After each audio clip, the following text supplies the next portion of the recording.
Hello everyone, this printer is Canon PIXMA MG3600 series 3650. I want to quickly show you how to connect this printer and your laptop together using a USB cable. So go to the back of the printer, connect the USB cable to the USB port and it's in. Take this end of the cable, connect it to your laptop.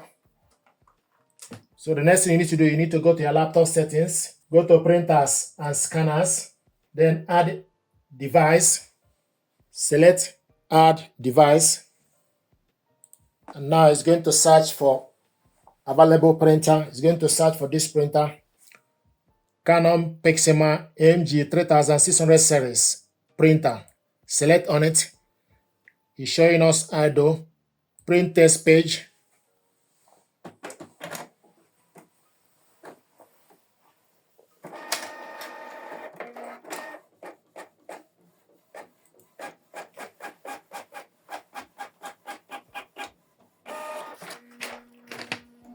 Window printer test page. You have correctly installed your Canon MG3600 series on laptop. Data raw, port name USB 024.